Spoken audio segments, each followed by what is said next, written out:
നമുക്ക് ഓണസദ്യ എല്ലാ വിഭവങ്ങളും കൂട്ടി കഴിച്ചു കഴിഞ്ഞിട്ട് നമ്മുടെ വയറിനൊരു ഹെവിനെസ് തോന്നാതിരിക്കാനും പായസം കുടിച്ചതിൻ്റെ എല്ലാം ചെടിപ്പ് മാറുന്നതിനായിട്ട് നമുക്ക് അല്പം രസവും സംഭാരവും കൂടെ ഉണ്ടാക്കാം. അതിനായിട്ട് വെളുത്തുള്ളി, കുരുമുളക്, മല്ലി, വറ്റൽമുളക്, സ്വല്പം ജീരകം ഇത്ര എടുത്തിട്ടുണ്ട്. ഇതെല്ലാം കൂടെ നമുക്ക് മിക്സിയുടെ ജാറിലിട്ടൊന്ന് ചതച്ചെടുക്കണം. പിന്നീട് വേണ്ടത് കായക്കട്ട. പൊടി ഉണ്ടെങ്കിൽ പൊടി ഇട്ടാലും മതി. എൻ്റെ കയ്യിൽ ഇങ്ങനത്തെ കായക്കട്ട ഉള്ളത് കൊണ്ട് ഇതൊരെണ്ണം. 2 ചെറിയ തക്കാളി, മല്ലിയില, പിന്നീട് പുളി പിഴിഞ്ഞിട്ടുള്ള വെള്ളം. ഇത്രയും മതി നമുക്ക് രസം ഉണ്ടാക്കാനായിട്ട്. അടുപ്പത്തൊരു പാത്രം വെച്ചിട്ടുണ്ട്. വെളിച്ചെണ്ണ ഒഴിച്ച് നമുക്ക് കടുക് വറുത്ത് രസം തയ്യാറാക്കാം. അല്പം കറിവേപ്പിലയും കൂടെ വേണമേ, അത് പറയാനങ്ങ് വിട്ടുപോയി. കറിവേപ്പിലയും കൂടെ എടുക്കാം നമുക്ക്. നമ്മൾ മിക്സിയുടെ ജാറിലോട്ടിട്ട് തരുതരാന്ന് പൊടിച്ചെടുത്തു. ഇനി നമുക്ക് വെളിച്ചെണ്ണ ഒഴിച്ച് കടുക് വറുത്ത് ഇതൊന്ന് മൂപ്പിച്ചെടുക്കാം. നമുക്ക് കുക്കറിലാണ് ഇന്ന് രസം തയ്യാറാക്കുന്നത്. അപ്പോൾ ഒറ്റ വിസിലുകൊണ്ട് വളരെ പെട്ടെന്ന് തന്നെ തയ്യാറായിട്ട് കിട്ടും.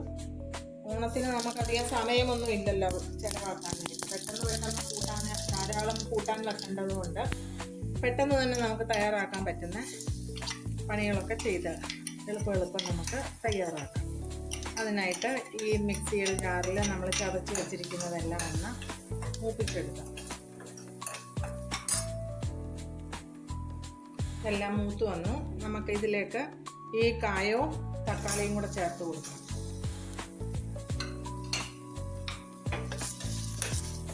ഇതെല്ലാം ഒന്ന് ഇളക്കി എടുക്കാം.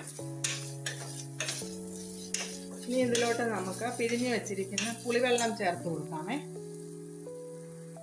പുളിവെള്ളം ചേർത്ത് കൊടുക്കാം.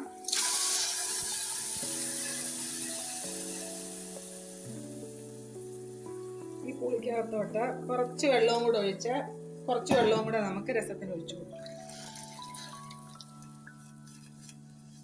നമ്മൾ ഇതുവരെ ഉപ്പ് ചേർത്തിട്ടില്ല. ഉപ്പ് ചേർത്ത് കൊടുക്കാമേ.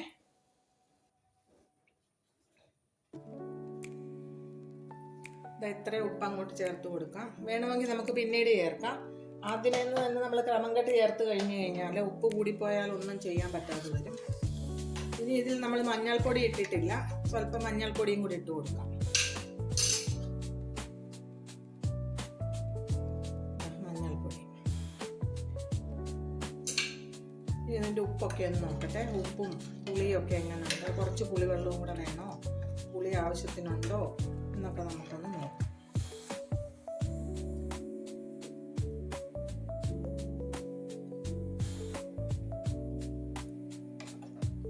ഉപ്പും പുളിയെല്ലാം പാകത്തിനുണ്ട്. ഇനി ഇതിലോട്ട് നമുക്ക് അല്പം ഉലുവാപ്പൊടി ചേർത്ത് കൊടുക്കാമേ. സ്വല്പം മതി.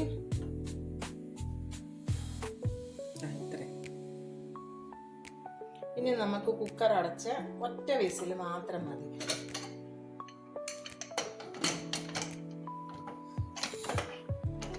ഒരു വിസിൽ വരുന്നത് വരെ നമുക്കൊന്ന് വെയിറ്റ് ചെയ്യാം. കുക്കറിൻ്റെ ചൂടെല്ലാം മാറി തണുത്തു. നമുക്ക് തുറക്കാം. ഇനി നമുക്ക് ഗ്യാസ് ഓൺ ചെയ്ത് ഇതിലേക്ക് കറിവേപ്പിലയും മല്ലിയിലയും കൂടെ ചേർത്ത് കൊടുക്കാമേ.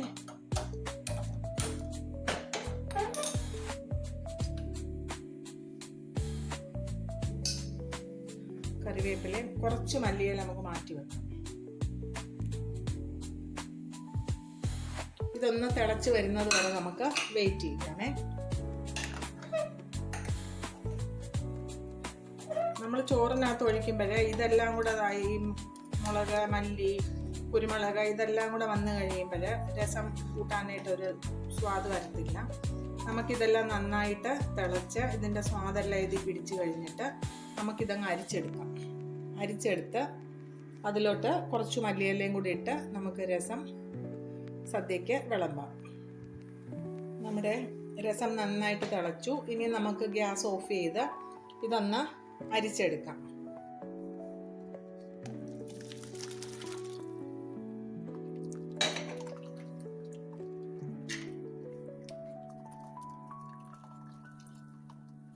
ഈ കൊന്തെല്ലാം കൂടി ഇത്രയുണ്ട്. ഇതെല്ലാം കൂടെ നമ്മുടെ ചോറിലോട്ട് ഇട്ട് കഴിഞ്ഞാൽ നമുക്ക് രസം കൂട്ടാനായിട്ടും കുടിക്കാനായിട്ടും ഒന്നും ഒരു മനസ്സ് വരത്തില്ല. ഇത് നമുക്ക് നന്നായിട്ട് ഇനി അരിച്ചെടുക്കാം.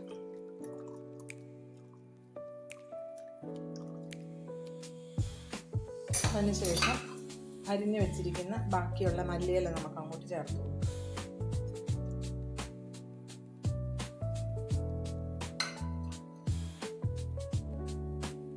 അങ്ങനെ നമ്മുടെ രസം തയ്യാറായി. ഇത് കണ്ടോ, ചോറിലൊഴിച്ചാലും നമുക്ക് കുടിച്ചാലും ഇതിനകത്ത് തരികളൊന്നുമില്ല. നല്ല സമാധാനമായിട്ട് നമുക്ക് ഉപയോഗിക്കാൻ പറ്റും. ഇനി നമുക്ക് അടുത്തതായിട്ട് വേണ്ടത് പച്ചമോരാണ്. പച്ചമോരിന് പകരം ഞാൻ സംഭാരമായിട്ടാണ് തയ്യാറാക്കുന്നത്. അത് നമുക്കങ്ങ് തയ്യാറാക്കിയെടുക്കാം. ഓണസദ്യയെല്ലാം കഴിച്ച് എഴുന്നേൽക്കുന്നതിന് മുൻപ് നമുക്ക് സ്വല്പം സംഭാരം കൂടി തയ്യാറാക്കി അത് കുടിച്ചിട്ട് സദ്യ മതിയാക്കി എഴുന്നേൽക്കാം. അതിനായിട്ട് സംഭാരം ഉണ്ടാക്കാനായിട്ട് ഞാൻ കുറച്ച് മോരെടുത്തിട്ടുണ്ട്. പിന്നീട് വേണ്ടത് ചെറിയ കഷ്ണം ഇഞ്ചി, കാന്താരി 2-3 എണ്ണം, 4-5 ചെറിയ ഉള്ളി, കറിവേപ്പില, ഇത്രയുമാണ് വേണ്ടത്. മോരിനകത്ത് ഞാൻ ഉപ്പിട്ടിട്ടുണ്ട്. ഈ കറിവേപ്പിലയും കൂടെ നമുക്ക് മുറിച്ച് ഈ മോരിലോട്ടിട്ട് കൊടുക്കാം. ഇനി ഇതെല്ലാം ഒന്ന് ചതച്ചുകൊണ്ട് വന്നിട്ട് നമുക്ക് ഈ മോരിലോട്ട് ചേർത്ത് കഴിഞ്ഞാൽ നമ്മുടെ സംഭാരം തയ്യാറായി. ഇതൊന്ന് ചതച്ചുകൊണ്ട് വരട്ടെ. ഇതെല്ലാം ഒന്ന് ചതച്ചുകൊണ്ട് വന്നു. കുറച്ച് വെള്ളം കൂടെ ഒഴിച്ച് നമുക്ക് ഈ മോരിലോട്ട് ചേർത്ത് കൊടുക്കാം.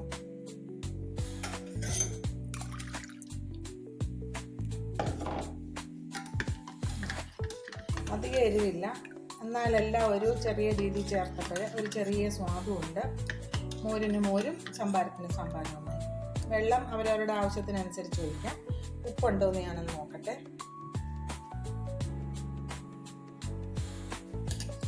ഉപ്പുണ്ട്, നല്ല സ്വാദുണ്ട്. ഇനി നമുക്ക് രസവും ഈ സംഭാരവും വേറൊരു പാത്രത്തിലോട്ട് മാറ്റാം. ഓണസദ്യക്ക് ഇതാ നമ്മുടെ സംഭാരവും രസവും തയ്യാറായി. ഓണസദ്യയിൽ അവസാനമായിട്ട് വിളമ്പുന്ന 2 വിഭവങ്ങളാണ് രസവും സംഭാരവും. ഇത് കഴിഞ്ഞ് സദ്യ ഫിനിഷായി, നമ്മൾ എഴുന്നേറ്റു. എല്ലാവർക്കും ഞങ്ങളുടെ ഓണ ആശംസകൾ. എല്ലാവരും ഈ കറികളെല്ലാം ഒന്ന് ഉണ്ടാക്കണം. എല്ലാ കറികളും ഉണ്ടാക്കാൻ പറ്റിയില്ലെങ്കിലും നമുക്ക് പറ്റുന്ന രീതിയിൽ എല്ലാവരും കൂടെ ചേർന്ന് സദ്യ ഒരുക്കി എല്ലാവരും കൂടെ സന്തോഷവും സമാധാനവുമായിട്ട് സദ്യ കഴിക്കണം. ഹാപ്പി ആയിട്ടിരിക്കുക. എല്ലാവർക്കും ഞങ്ങളുടെ ഓണാശംസകൾ.